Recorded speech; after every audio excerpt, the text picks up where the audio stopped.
Hello student, welcome to my new video. आज का video आप सभी के लिए बहुत ही ज़्यादा इंपॉर्टेंट है क्योंकि आज के इस वीडियो में हम पढ़ने वाले हैं क्लास 12th फिजिक्स और फिजिक्स का हम 7th चैप्टर पढ़ने वाले हैं जो है प्रत्यवर्ती धारा। इस चैप्टर का जितने भी इंपॉर्टेंट ऑब्जेक्टिव क्वेश्चन है उसको हम आज के इस वीडियो में जानने वाले हैं। तो मैं यही कहूंगा हम उन्हीं टाइप के ऑब्जेक्टिव क्वेश्चन को कराएंगे जो बोर्ड एग्जाम 2026 के लिए इंपॉर्टेंट है। और दूसरी बात मैं कहूंगा प्रीवियस ईयर जो क्वेश्चन है PYQ ये सभी आपके बोर्ड एग्जाम में बार बार पूछ लिए गए प्रश्न हैं, तो इसको आपको जरूर तैयार कर लेना है क्योंकि 2026 के बोर्ड एग्जाम के लिए बहुत ज्यादा चांसेस हैं। तो चलिए जी अब हम देख लेते हैं। देखिए हमने लिख दिया है प्रत्यवर्ती धारा, टॉप ऑब्जेक्टिव क्वेश्चन को हम देखने वाले हैं। यहां पे मैं आपको बता दूं सबसे पहला हमारा क्वेश्चन आता है, सबसे फर्स्ट क्वेश्चन देखिए। सबसे पहला क्वेश्चन कह रहे हैं कि निम्नलिखित में से कौन सा उपकरण विद्युत चुंबकीय प्रेरण के सिद्धांत पर आधारित है।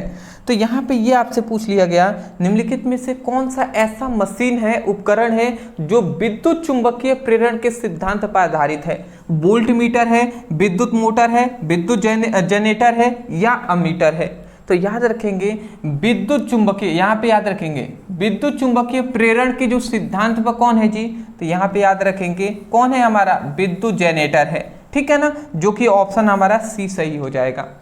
एक और मैं बात बता दूं कि विद्युत जनरेटर यहाँ पे लिख दिया गया ना, तो विद्युत जनरेटर है तो यहाँ पे आपने ये विद्युत चुंबकीय प्रेरण के सिद्धांत पर कार्य करता है। यही आपसे कह देता कि ट्रांसफार्मर मतलब कौन सा ऐसा उपकरण है जो अन्योन प्रेरण के सिद्धांत पर कार्य करता है। तो ट्रांसफार्मर अगर हो तो ट्रांसफार्मर मारेंगे। ये दो टॉपिक एक से दूसरे से रिलेटिव हैं इसलिए पूछ लिया हमने। मतलब यहाँ पे कौन सा ऐसा उपकरण है जो विद्युत चुंबकीय प्रेरण के सिद्धांत पर कार्य करता है, इस तरीके से पूछ लेता। अब विद्युत जनरेटर ना होकर यहाँ पे ट्रांसफार्मर भी होता ना, ट्रांसफार्मर तो आप इसको टिक करते, या यहाँ पे विद्युत चुंबकीय प्रेरण ना कहकर अन्योन प्रेरण भी कह देता ना, अन्योन प्रेरण, तो भी आप विद्युत जनरेटर या ट्रांसफार्मर को ही टिक करते हैं। ये आपको याद रखना है। हाँ, एक और बात मैं बता दूं, सभी के नीचे आपको आंसर जो है वो हमने प्रोवाइड कर दिया है। पहले मैं नहीं करता था, लगभग 6 चैप्टरों का हमने जो भी आपका ऑब्जेक्टिव था वो हमने बताया है, फिजिक्स के भी केमिस्ट्री के भी। तो वहाँ पे हमने नीचे आपको आंसर नहीं देते थे, मेरे जब बताता था तो वहाँ पे लिख देता था। बट उससे क्या होता था ना, इसका PDF दूंगा मैं फ्री में आप सभी को, तो वहाँ पे दिक्कत ये आएगी ना कि वहाँ पे आंसर रहेगा नहीं, आपको मालूम चलेगा नहीं कौन सा आंसर सही होगा किसका। तो इसीलिए मैंने ये सोचा कि नीचे आपको आंसर दे दिया जाएगा जिससे आपको कन्फ्यूजन दूर हो जाएगा, ठीक है ना। PDF बनाते समय होता है यह कि ये जो भी हमने लिखा हुआ है सब उड़ जाते हैं, ठीक है ना। मुझे ज़्यादा उसके बारे में नॉलेज नहीं है, सेटिंग के बारे में, नहीं तो शायद इसको सेव भी हो सकता था। तो इस तरीके से होता है जी। तो व्हाट्सएप ग्रुप का लिंक हमने डिस्क्रिप्शन बॉक्स में दे दिया है, आप उसमें ज़रूर ज्वाइन हो जाएंगे, ठीक है ना। वहाँ पे जो भी स्टडी मटेरियल होंगे फ्री में अभी आपको कुछ प्रोवाइड की जाएंगी। दूसरा हमारा आता है कि अनुनाद की स्थिति में LC परिपथ की आवृत्ति होती है। अनुनाद की स्थिति में जो LC परिपथ की आवृत्ति हो, ये याद रखेंगे कि 1/, यहाँ पे याद रखेंगे 1/2π रूट में 1/LC होता है। तो ऑप्शन हमारा ए करेक्ट हो जाएगा। नेक्स्ट हमारा आता है केवल धारिता युक्त प्रत्यवर्ती धारा परिपथ में धारा एवं वोल्टता के बीच कालांतर होता है। तो यहाँ पे कह रहा है केवल धारिता युक्त प्रत्यवर्ती धारा परिपथ में धारा और वोल्टता के बीच कालांतर होता है। धारा और वोल्टता के बीच मतलब धारा और वोल्टता के बीच जो कालांतर होता है ना, वो कितना होता है, तो वो होता है हमारा 90 डिग्री। तो ऑप्शन बी करेक्ट हो जाएगा।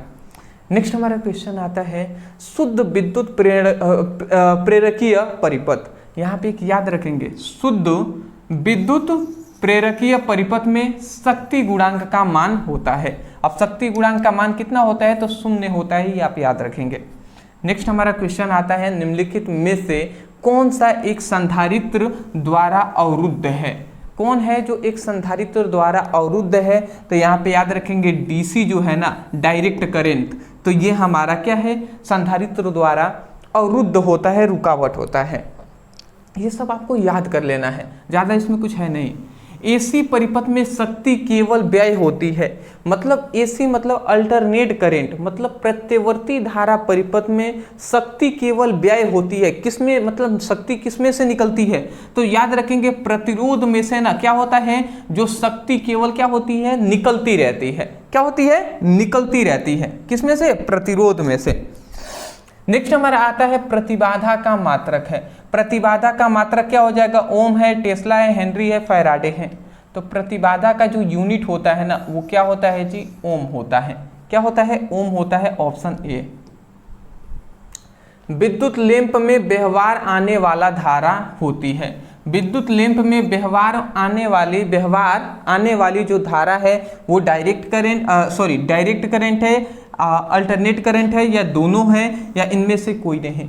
तो यहाँ पे कह रहे हैं जो विद्युत लैंप होता है उसमें व्यवहार आने वाली जो धारा होती है ना वो डायरेक्ट करंट होता है, मतलब डीसी करंट। तो डीसी हमारा हो जाएगा, डीसी। अगला आता है पूरे, मतलब एक पूरे चक्र में प्रत्यवर्ती धारा का माध्यमान होता है। तो याद रखेंगे एक पूरे चक्र में प्रत्यवर्ती धारा का जो माध्यमान होता है ना वो क्या होता है, शून्य होता है। एक पूरा ये चक्र है तो एक पूरे चक्र में, यहाँ से स्टार्ट हुआ ये पूरा एक चक्र में जो माध्यमान होता है वो शून्य होता है। ठीक है ना, ये आप याद रखेंगे।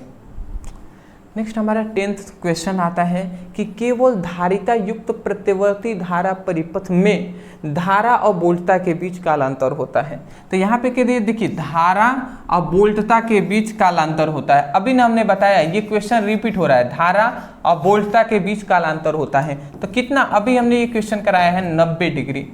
ठीक है ना, इनके बीच कालांतर कितना होता है, 90 अंश का 90 डिग्री का बनता है। बी ऑप्शन करेक्ट हो जाएगा।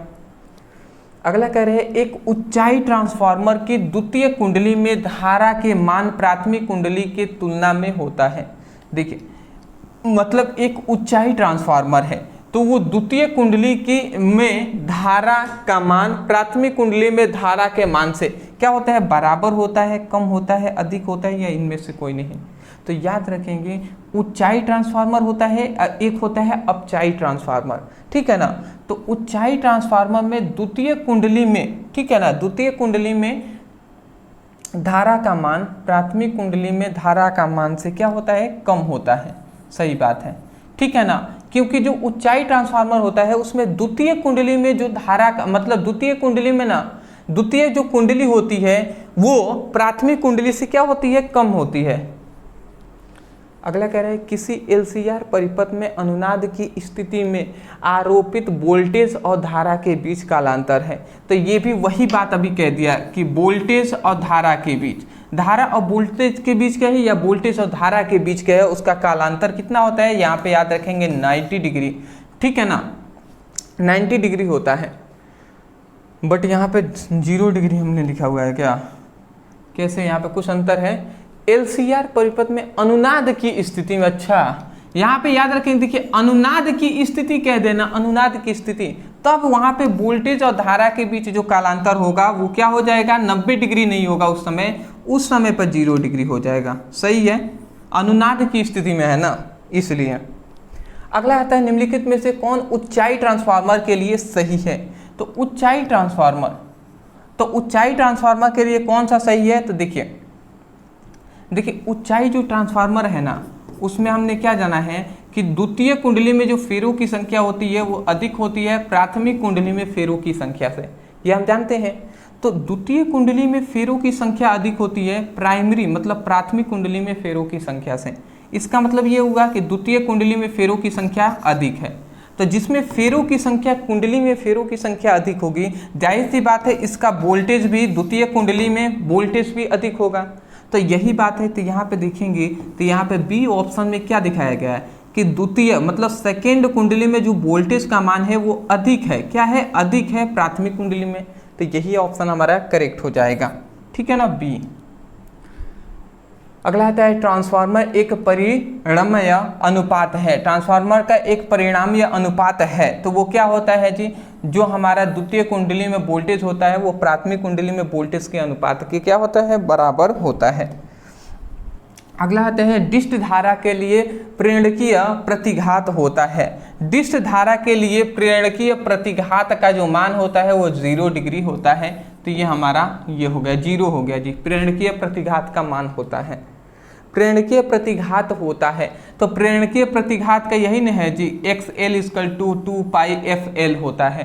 तो ये आप याद रखेंगे। अगला आता है LR परिपथ में बराबर होता है। LR परिपथ में बराबर होता है साइन इनवर्स ओमेगा L/R होता है, या कॉस इनवर्स ओमेगा L/R होता है, या टेन इनवर्स ओमेगा L/R होता है, या टेन इनवर्स R/ओमेगा L होता है। तो यहाँ पे याद रखेंगे टेन इनवर्स ओमेगा L/R होता है, ऑप्शन सी करेक्ट हो जाएगा।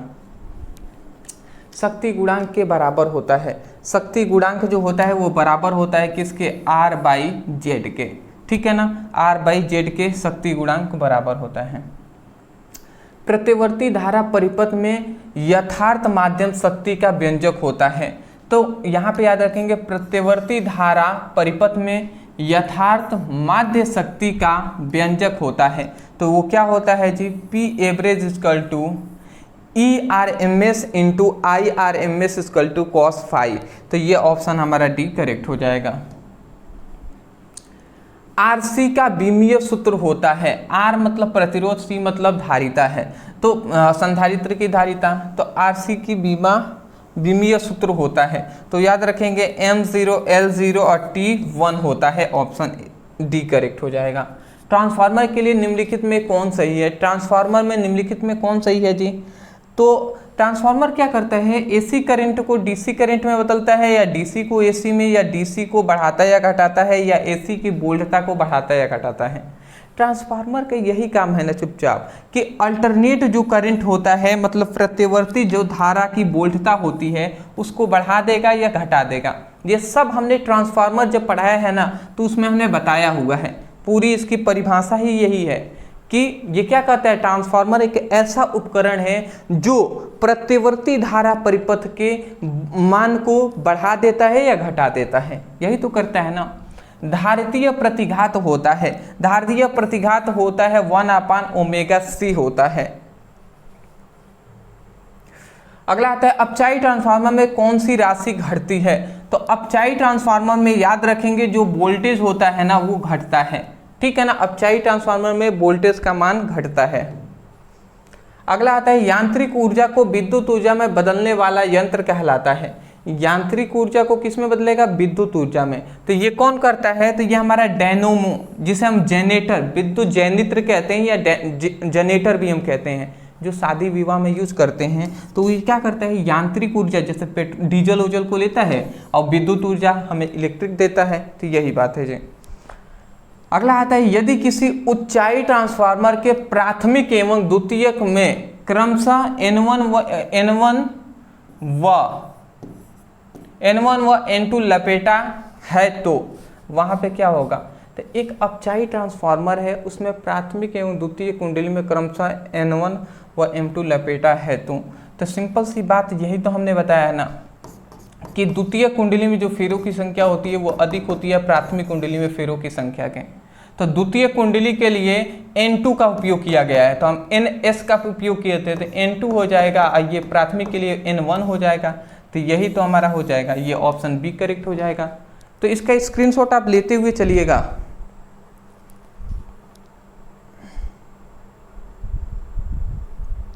ठीक है ना, चलिए दिखाई दे ही रहा होगा, थोड़ा सा जो कैमरा है वो थोड़ा सा हिल गया था, बट कोई नहीं जी, दिखाई दे रहा है ना।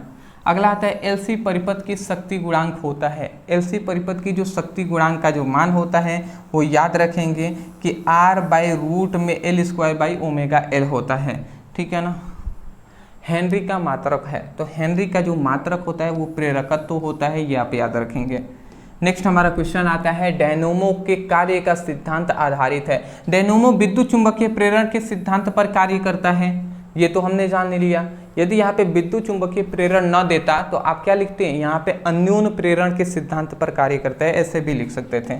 कोई दिक्कत वाली बात नहीं है जी। ट्रांसफार्मर में विद्युत ऊर्जा उष्मा के रूप में रूपांतरण को कहा जाता है।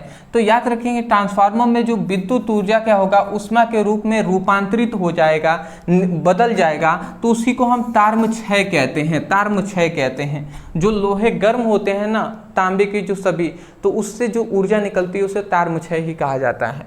अगला आता है गैल्वेनोमीटर को वोल्ट मीटर बनाने में ज़रूरत होती है। तो निम्न प्रतिरोध जिसे हम शंट कहते हैं, शंट की आवश्यकता होती है, शंट को ही निम्न प्रतिरोध कहते हैं। तो ये क्या करेगा, वोल्ट मीटर को किसमें, गैल्वेनोमीटर को वोल्ट मीटर में बदल देगा। आभासी धारा होती है, आभासी जो धारा होती है वो शिखर मान बाई रूट में 2 होता है, ठीक है ना, ये आप याद रखेंगे। अगला हमारा आता है तप्त, ठीक है ना। तप्त तार एमीटर मापता है प्रतिवर्ती धारा को, किसमें, मूल औसत वर्ग धारा में मापता है। ऑप्शन सी करेक्ट हो जाएगा। नेक्स्ट हमारा आता है कि प्रतिघात का मात्रक है। तो प्रतिघात का मात्रक क्या होता है, ओम होता है, ठीक है ना। प्रतिबाधा का भी मात्रक क्या होता है जी, ओम ही होता है। एल आर परिपथ में प्रतिबाधा होती है, एल आर परिपथ में प्रतिबाधा होती है रूट में R square plus omega square by L square होता है। अगला आता है यदि प्रतिवर्ती धारा तथा विद्युत वाहक बल के बीच फाई कोण का कालांतर हो तो शक्ति गुणांक का मान होता है। तो यहाँ पे क्या होता है, कॉस फाई होता है। ये सब याद करने वाला दोस्त है, ठीक है ना, इसमें कुछ समझाने वाला नहीं है कि मैं आपको समझा कर याद कराऊं। अगला आता है अपचाई ट्रांसफार्मर में कौन सी राशि घटती है। तो अपचाई ट्रांसफार्मर में याद रखेंगे जो वोल्टेज होता है ना वही घटता है, ठीक है ना। एलसीआर परिपथ में विद्युत अनुनाद होने की आवश्यक शर्तें क्या हैं, विद्युत अनुनाद होने की आवश्यक शर्तें क्या हैं। तो ओमेगा जो एल है ना वो ओमेगा सी के क्या है, व्युत्क्रमानुपाती होनी चाहिए। अगला आता है ट्रांसफार्मर एक ऐसी युक्ति है, ट्रांसफार्मर क्या है जी, जो एसी को ही मतलब प्रतिवर्ती धारा को बढ़ाता है या घटाता है। तो यही ना है जी, एसी को क्या करेगा, एसी वोल्टेज को बढ़ा देगा या घटा देगा। अगला हमारा आता है ऊंचाई ट्रांसफार्मर में प्राप्त, ऊंचाई ट्रांसफार्मर से प्राप्त होता है। तो जो ऊंचाई ट्रांसफार्मर से उच्च विभव व निम्न धारा प्राप्त होती है, यही ना हमने जाना जी। उच्च क्या होता है, विभव प्राप्त होता है और निम्न धारा प्राप्त होती है। अपचाई ट्रांसफार्मर से निम्न विभव और उच्च धारा प्राप्त होती है, ये सब याद रखेंगे। तो मैं आशा करता हूं दोस्त कि आपको आसानी तरीके से ये सब कुछ समझ में आए होंगे। कुछ टॉपिक है जो अगर नहीं भी समझ में आए होंगे ना, तो मैं यही कहूँगा जो ऑब्जेक्टिव होते हैं ना ये तभी ज़्यादातर समझ में आते हैं जब आपने बेसिक से पढ़ाई किया हुआ है। अदरवाइज हो सकता है आपने बेसिक से पढ़ाई ना किए हों। तो मैंने तो यहाँ पे ऑब्जेक्टिव क्वेश्चन बता दिया है, मैं यही कहूँगा कि आप इसको याद कर लीजिएगा, ठीक है ना। 1 2 बार 3 बार 4 बार ऐसे रिपीट करेंगे, रिवीजन करेंगे ना, बार बार याद हो जाएगा, ठीक है ना। याद कर लेंगे, बहुत अच्छी बात है। डिस्क्रिप्शन बॉक्स में फिजिक्स की, केमिस्ट्री की, सब्जेक्टिव ऑब्जेक्टिव दोनों का हमने लिंक प्रोवाइड कर दिया है। आप वहाँ से जाकर क्लिक करके चैप्टर वाइज सब्जेक्टिव ऑब्जेक्टिव की स्टडी कीजिए। व्हाट्सएप ग्रुप का लिंक है, वहाँ पे ज्वाइन हो जाएंगे। हाँ, इंस्टा का लिंक है, वहाँ पे हमें फॉलो कर लीजिएगा। Thank you so much for watching this video. Thank you.